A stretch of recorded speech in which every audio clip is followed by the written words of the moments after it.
Hello student, welcome to MP board learning pathway. आपको ये page दिख रहा होगा। यहाँ तक हम ऑलरेडी पढ़ चुके हैं और ये पार्ट आपको आई थिंक याद होगा, लेकिन नहीं होगा तो एक बार याद दिला दूँ। ये है आपका राष्ट्रीय मेरिट कम मेंस स्कॉलरशिप का, है ना। तो इसको मैंने कंप्लीट कर दिया था। हमें स्टार्ट करना था इंग्लिश का, तो चलिए इसके आगे जो क्वेश्चन है इंग्लिश उसको स्टार्ट करते हैं। तो क्वेश्चन नंबर 71 से, है ना। यहाँ पे क्या दिया है 71 से 74। देखिए ध्यान से देखना, इसको मैं बड़ा करूँगी ताकि आपको क्लियरली पूरा पढ़ते बने, ठीक है। अब यहाँ पे एक चीज़ लिखी हुई है 71 to 74। इसका मतलब है इस पैसेज पे जो क्वेश्चन है आपको 4 क्वेश्चन दिए गए हैं, ठीक है। ये 4 क्वेश्चन इसी के बेस पर होगा। चलिए देखते हैं क्या है passage. Hadoti is comprised of 4 districts of Rajasthan, namely Baran, Bundi, Jhalawar, and Kota. It is said that Hardi Rani, a legendary character, was married to Chandavat chieftain of Salambar. The chieftain loved her so much that he felt reluctant to go to the battle. The Hardi Rani persuaded him to comply with his duty towards his motherland, but for her love he would not agree. Somehow he agreed.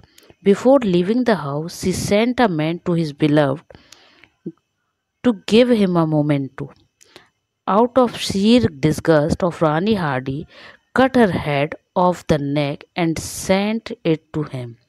अब ये क्या दिया हुआ है, तो ये एक passage दिया हुआ है कहाँ का, राजस्थान का। की स्टोरी दी हुई है कि एक रानी रहती है हडोती, है ना। हडी रानी रहती है, उसका नाम हडी दिया हुआ है। और वो कैसी रहती है, वो क्या करती है, हडोती राज्य मतलब उसमें क्या है 4 राज्य आते हैं, ठीक है ना। तो वो 4 डिस्ट्रिक्ट में राजस्थान में आते हैं। वहाँ की जो ये रानी रहती है उन्होंने क्या किया, उसका जो हस्बैंड है जब उसको एक बार लड़ाई के लिए जाना पड़ता है तो उसने क्या किया, उसके हस्बैंड पहले तो मना करता है कि नहीं जाऊँगा नहीं जाऊँगा। जैसे तैसे रानी क्या करती है, मना लेती है राजा को कि नहीं आपको लड़ाई के लिए तो जाना है ना। जब वो मना लेती है तो राजा क्या करता है, अपने एक सिपाही को भेजता है और बोलता है कि उससे कुछ क्या करो, कोई मोमेंटो ले आओ याद के लिए, है ना। तो वो रानी क्या करती है, अपना सिर काट के दे देती है, देखो कट ऑफ हर हेड। तो जब आप पैसेज पढ़ लेंगे तो पहले उसके क्या करना है आपको, मैं हर बार बताती हूँ कि पहले आपको क्वेश्चन से जो आए हैं आपको वो पढ़ने हैं, ठीक है। मैंने यहाँ इसलिए पढ़ दिया कि अभी तो मैं करवा रही हूँ, बट आपको एग्जाम में पहले पैसेज पढ़ ले, क्वेश्चंस पढ़ने। देखिए अब Hadoti is situated in the state, ठीक है। किस स्टेट में है, तो मैंने स्टार्टिंग में ही बताया कि Rajasthan. Hadoti is not comprise with district, तो कौन सी डिस्ट्रिक्ट नहीं है, तो कोटा, बूंदी, झालावाड़ था। जोधपुर डिस्ट्रिक्ट में हडोती नहीं आता है, ठीक है। नेक्स्ट है who was a legendary character. Legendary character किसको बताया, तो रानी या हडी रानी को बताया है। Hadi Rani sent a momento, it was. अब हडी रानी ने जो मोमेंटो भेजा वो क्या था, तो क्या कोई रिंग थी, थम था, हैंड था, नहीं। उन्होंने क्या भेज दिया था, अपना हेड, सिर ही काट के भेज दिया था। क्लियर। चलिए नेक्स्ट क्वेश्चन देखते हैं। Choose the correct article for the blank space. Article दिए हुए हैं उनको आपको फिल करना है। 75वां 75 क्या है, a computer is blank electronic device which stores information in it. तो एन अ कंप्यूटर इज ई, जब प्रोनाउंस करेंगे इसको इलेक्ट्रॉनिक, इलेक्ट्रॉनिक है ना। तो जब भी वॉवेल साउंड प्रोनाउंस होता है तो हमको एन लगाना है, तो इसलिए यहाँ पे एन आएगा। 76 देखिए, the battalion had to march through blank hot sand of the desert, तो hot sand of the desert. Clear. Next चलते हैं 78, choose the correct proposition for the blank space. आपको ब्लैंक स्पेस में, ब्लैंक मतलब खाली स्थान भरना है। तो देखिए क्या है 77, द भिक्षु was sent blank a long time, तो द भिक्षु was sent for a long time, silent, sorry यहाँ साइलेंट लिखा है, silent for a long time. 78, divide these chocolates the student of class 8th। अब देखिएगा क्लास 8th की बात हो रही है, यदि 2 की बात होती तो बिटवीन आता, यहाँ पे पूरे 8th की बात हो रही है इसलिए आएगा अमंग। क्लियर। याद रखना, दो की बात होगी, दो लोगों के बीच में तो बिटवीन, और यहाँ पूरे बच्चों की बात हो रही इसलिए अमंग। क्लियर। नेक्स्ट देखिए, choose the opposite gender for the given word. Opposite तो जेंटल मैन है तो मैन का बार बार बताते हैं, क्या होता है वुमेन, लेकिन यहाँ जेंटल लगा इसलिए आप भी जेंटल वुमेन कर देंगे। क्लियर। नेक्स्ट चलते हैं 80।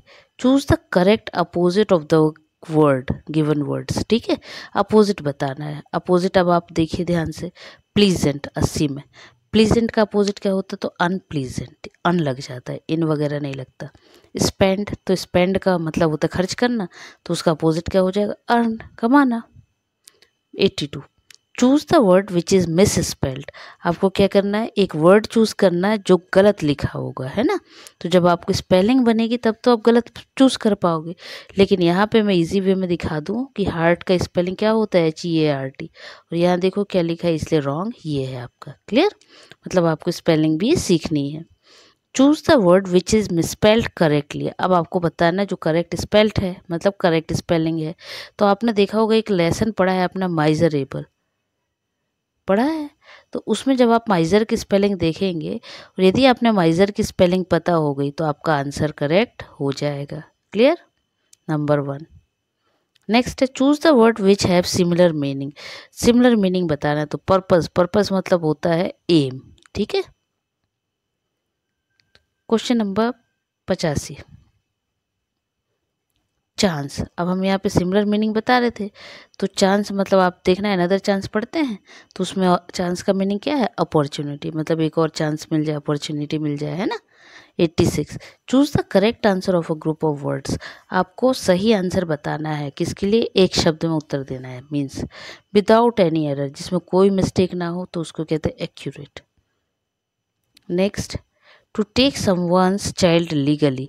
किसी बच्चे को लेना, जैसे झांसी की रानी पढ़ा था लक्ष्मीबाई 7th में, तो उसमें था कि उन्होंने क्या किया था, झांसी की रानी ने एडॉप्ट किया था सन, तो उसके लिए इस वर्ड आता है एडॉप्ट। क्लियर।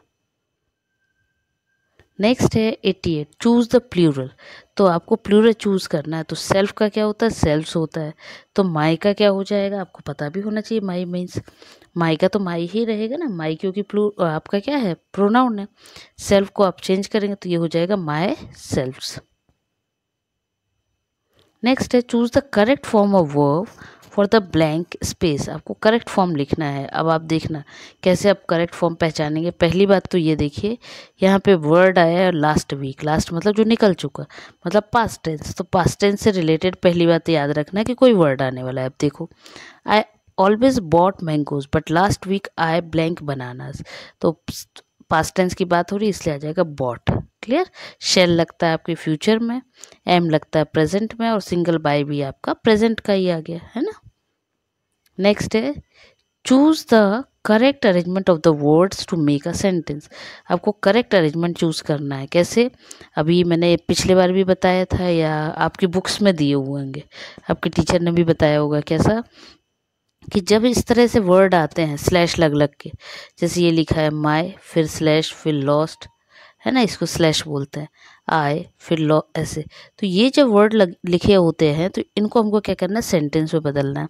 तो पहली बात तो आपको ये पता होना चाहिए इसमें बात किसकी हो रही है, तो हमेशा पहले आएगा सब्जेक्ट, है ना, फिर वर्ब या हेल्पिंग वर्ब होगा तो हेल्पिंग वर्ब, फिर वर्ब प्लस फिर ऑब्जेक्ट आएगा। तो आप देखना यहाँ पे बात किसकी हो रही है, तो लॉस्ट मतलब ये तो आपका क्या हो गया, वर्ब हो गया। अब उसके पहले देखो हेल्पिंग वर्ब भी दिख रहा है तो हैव लॉस्ट हो गया, तो हैव लॉस्ट कहीं पे लिखा है, तो अब पहली बात तो ये चीज़ बीच में आएंगी, तो हैव लॉस्ट देखो कहीं पे है, देखो यहाँ नहीं है, गलत हो गया। आई हैव लॉस्ट इसमें है, have I lost, I have I book, तो हैव लॉस्ट इसमें साथ में नहीं है, ये भी रॉन्ग। ये देखो यहाँ पे भी साथ में नहीं है, तो I have lost my book मिल गया आपको। क्लियर। अब नेक्स्ट देखते हैं क्वेश्चन नंबर, अरे ये तो आपका 90 ही था, क्लियर हो गया आई थिंक आपको, है ना। चलिए इसी के साथ एक और पार्ट कंटिन्यू रखते हैं क्योंकि ये तो बहुत कम है। नेक्स्ट स्टार्ट करते हैं इंग्लिश का ही, स्टार्ट करें इंग्लिश का ही, तो करते हैं 2019 का ये पेपर है, ठीक है। बाकी चीज़ें बाद में करेंगे क्योंकि इंग्लिश चल रही है तो इंग्लिश को ही कंटिन्यू रख रही हूँ। 71 से 74 के लिए देखिए फिर से एक पैराग्राफ दिया हुआ है। पैराग्राफ क्या है, इसको थोड़ा ध्यान से पढ़िएगा, वो तो इजी पैराग्राफ था। इसमें देखिए इन्होंने क्या दिया हुआ है, थोड़ा सा बड़ा करूँगी तो फिर पूरा नहीं आएगा, बट आप देखिए, तो मैं पढ़ रही हूँ, है ना। क्या दिया हुआ है देखो, every evening the animal of the village orange city, ये नाम है किसका, सिटी का, use to sit under the banyan tree, कहाँ बैठते थे, बनियान ट्री। वन डे खोखो द रैबिट, देखिएगा रैबिट का नाम है खोखो, वॉज फीलिंग बोर्ड, क्या हो रहा था, बोर हो रहा था। He said let's run a race, वो कहता है एक काम करते चलो क्या करें, रेस लगाएं।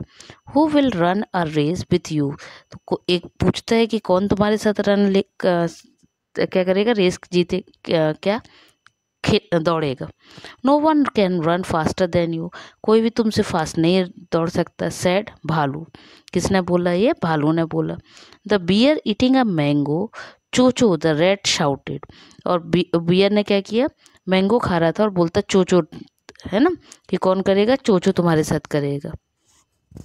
द रेट, और ये नाम किसका है, रेट का है।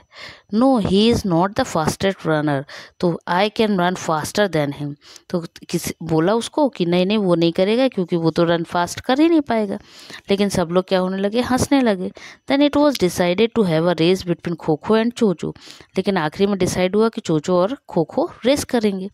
The starting point was the peepal tree and the finishing point was the neem tree, तो ये भी डिसाइड हो गया कि पहला ट्री कहाँ से, पीपल ट्री से शुरू होगा और नीम ट्री पे रेस खत्म होगी। चोकू चोकू द कॉक, देखना name, Choku the cock crowded to start the race, और रेस स्टार्ट किसने करवाई, कॉक ने, चोकू ने। As soon as Khokho started running, Chuchu jumped in on to his back, और जैसे ही रेस चालू हो गई तो चूचू जो रेड था किस पे चढ़ गया, बैक पे चढ़ गया, ठीक है।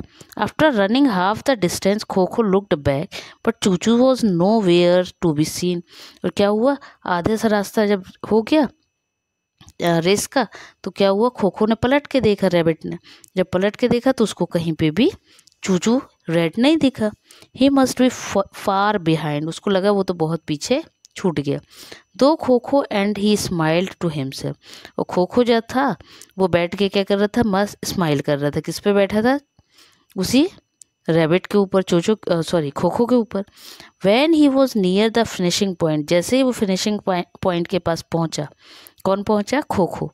चूचू जम्प्ड ओवर खोखो शोल्डर्स, और चूचू ने क्या किया, कूद गया, कहाँ से, खोखो के शोल्डर से, और जाके कहाँ, टच कर लिया। He touch the neem tree first, और जाके जल्दी से पहले नीम ट्री को टच कर लिया। He shouted I have won the race, everybody cheered the Chuchu, और क्या किया उसने, जल्दी से जाके जंप करके ट्री को टच कर लिया और बोला मैंने रेस जीत ली। ये था आपका पैसेज। अब देखिए क्वेश्चंस। इन द पैसेज खोखो रिफर्स टू द नेम, अब पैसेज में खोखो किसका नेम था, तो एक एनिमल का नाम था। Which tree is not mentioned here, कौन सी ट्री मेंशन नहीं है, तो देखो बनियान ट्री के नीचे सब बैठते थे, पीपल से नीम तक का पेड़ शुरू हुआ, तो कौन सी ट्री का नेम नहीं था, मैंगो ट्री वहाँ नहीं थी। बियर खा रहा था मैंगो लेकिन ट्री नहीं थी वहाँ, ठीक है। Who signalled to start the race, अब सिग्नल किसने दिया था, तो कॉक ने दिया था। Who touch the neem first tree first, तो किसने टच किया, रेट ने। Now next, choose the correct article for the blank है, ये गलत लिखा है यहाँ स्पेलिंग, ब्लैंक स्पेस मतलब जो खाली जगह है ना, ब्लैंक बोला जाता है। चलिए first one, I will tell you a tale of the animal which has a tail, तो इसमें आएगा आर्टिकल अ। यहाँ पे टेल का मतलब कहानी और ये पूछ। I found only blank 1 rupee coin in your pocket, तो आई फाउंड ओनली अ 1 रुपी, यहाँ ओ पे मत जाइएगा क्योंकि जब प्रोनाउंस करेंगे तो वाह आ रहा है, ठीक है, इसलिए अ 1 rupee coin. Choose the correct preposition for the blank space, he put the ladder blank the wall, तो करेक्ट आपको क्या करना है, प्रीपोजिशन लिखना है, तो इसका करेक्ट प्रीपोजिशन आएगा अगेंस्ट द वॉल। नेक्स्ट है चूज द अपोजिट जेंडर, आपको अपोजिट बताना है, उल्टा नेफ्यू का, तो नीज होता है लेकिन नीज का स्पेलिंग होता है NIECE, तो ये आपका करेक्ट है, ये वाला नहीं, ठीक है। अब वाइफ का अपोजिट तो सबको पता है हस्बैंड, लेकिन इन्होंने घुमा दिया, इन्होंने यहाँ पे स्पेलिंग बस रॉन्ग रॉन्ग लिख दी है और एक करेक्ट है। अब आपको पहले तो हस्बैंड की स्पेलिंग आनी चाहिए। अब जब आप देखोगे तो ये भी हस्बैंड का स्पेलिंग और ये सेम है, तो थर्ड लगाओ या फोर्थ लगाओ, आपको दोनों पे ही नंबर मिल जाएगा। नेक्स्ट है 80। Choose the word with a different sound of the underline letters. आपको वर्ड चूज करना है जिसका डिफरेंट साउंड आ रहा हो। तो बीट, स्वीट, ब्लीड सब एक आएगा। इसको जब हम प्रोनाउंस करेंगे तो रीड या रेड आएगा, ठीक है, इसलिए ये अलग है। Choose the correct opposite word for sell. Sell means होता है खरीदना, सॉरी बेचना, तो बेचने का अपोजिट होता है बाय। बाय का स्पेलिंग ये वाला होगा। नेक्स्ट है 82। Choose the word which is miss spelled. आपको मिस स्पेल्ड मतलब गलत स्पेलिंग चूज करनी है। तो जब आप इसको देखेंगे तो यहाँ पे एंटायर करेक्ट लिखा है, मार्टियर करेक्ट लिखा है, क्रूअल करेक्ट लिखा है, सेक्रीफाइस रॉन्ग लिखा हुआ है, ठीक है। तो सेक्रीफाइस जो है आपका वो रॉन्ग है। अब 83 देखिए, choose the word which is miss spelled correctly. अब आपको इसमें देखना है कि जो गलत स्पेलिंग लिखी हुई, तो आपको देखेंगे ध्यान से spelled correctly, sorry choose the word which is spelled correctly. आपको वो स्पेलिंग बतानी जो करेक्ट लिखी हो, ठीक है ना। तो आप यदि ध्यान से देखेंगे तो ओकेजन में डबल सी आता है, सफोकेशन होता, क्यूशन नहीं होता, व्हीकल्स में ई आता है। तो करेक्ट स्पेलिंग है ये आपकी मसीको। क्लियर, ये मसीको। नेक्स्ट देखिए, choose the word which has similar meaning for the word thrive. Thrive का सिमिलर मीनिंग बताना है। तो इसका मीनिंग होता है टू प्रॉस्पर। प्रॉस्पर मीन्स उन्नति, जिसको आप कहते हैं ना बढ़ना है ना, उसको कहते हैं prosper. Choose the correct one word substitute या answer to the scientific study of the sun, the moon and the star. मतलब एक शब्द में उत्तर देना है जिसका मीनिंग हो, जो स्टडी करता हो किसके बारे में, सन, मून या स्टार। तो देखो, एग्रीकल्चर तो खेती के लिए कहते हैं, सर्जरी मतलब किसी का ऑपरेशन वगैरह, एनेस्थीसिया मतलब जो आपने देखा होगा बीमार लोगों को जब है ना, जब आपने देखा होगा ऑपरेट करने के पहले दिया जाता है। एस्ट्रोनॉमी मतलब होता है सन, मून और स्टार का जो स्टडी करता है। क्लियर। नेक्स्ट क्वेश्चन है 86। Choose the correct plural word for the baby. तो उसका करेक्ट है बेबीज, BABIES। स्पेलिंग ध्यान से देखिएगा, नहीं तो सब रॉन्ग हो जाएगा। 87 है, choose the correct pronoun. Correct pronoun लिखना है आपको। We are only 2 players. हम 2 प्लेयर हैं फ्रॉम ब्लैंक कंट्री, तो फ्रॉम आवर कंट्री, हमारी कंट्री से। 88 देखिए, ऐसा क्वेश्चन अभी आपको एक आया था, फिर से है कि मीनिंगफुल वे में बनाना है। तो अब फिर से वही चीज़ करके देखिएगा कि प्लान तो क्या है आपका, ये हो गया आपका एक डिटेल्ड। आप देखिए इज अ डिटेल्ड, ये भी आपका है पेन, देखा जाए तो ये आपका है इज अ डिटेल्ड लिखा है, it means it is a detail. जो वर्ड है वो आपका वर्ब बेस पे काम कर रहा है, ठीक है। तो यदि वर्ब बेस पे ये काम कर रहा है तो यदि ध्यान से देखें तो पहले तो हमको ये देखना है कि क्या है, इटिनरी है ना। तो an itinerary is a detailed plan for a journey, तो आपका सेकंड करेक्ट होगा। नेक्स्ट है 89। अब यहाँ पे उन्होंने क्या किया, 3 पार्ट दिए हुए हैं, देखो। Fill in the blanks to the sentence. The enemy wanted to kill everybody whichever they encounter. Fill in the blanks नहीं, एक्चुअल में ये है 3 पार्ट्स में सेंटेंस डिवाइड है, उसमें से आपको इनकरेक्ट वाले को क्या करना है, चूज करना है, जिसका कहीं रॉन्ग है। तो आप देखिए यहाँ पे the enemy and wanted, the enemy यहाँ पे किसकी बात हो रही है, इंसानों की बात हो रही है ना। वॉन्टेड टू किल एवरीबडी, क्या होता है, दुश्मन सबको किल करने की बात हो रही। विच एवर लिखा है, इसकी वजह से थर्ड वाला रॉन्ग है। Choose the sentence which is not correct. एक सेंटेंस आपको चूज करना है जो करेक्ट नहीं है। तो देखिए, this is a banyan tree which has aerial roots, ठीक है। नेक्स्ट देखिए, this is the village who everyone is illiterate. तो हु नहीं आता है, विलेज के साथ में यहाँ पे आना था वेयर, जहाँ, है ना। तो इसलिए ये आपका जो है वो रॉन्ग है, बाकी सब करेक्ट है। तो आई होप आपको क्लियर हो गया होगा सभी आंसर्स, और आप क्लियर हो गए हो तो एक बार अच्छे से पढ़िएगा, क्योंकि इंग्लिश आपको थोड़ा सा टफ लगेगा। तो जहाँ भी डाउट हो, जिस टाइप में भी क्वेश्चंस में डाउट हो, आप कमेंट में मेरे से पूछ सकते हैं। तो प्रिपरेशन को जारी रखिए, इसको कंप्लीट करिए नेक्स्ट टाइम नेक्स्ट पार्ट के साथ। तब तक के लिए बाय बाय।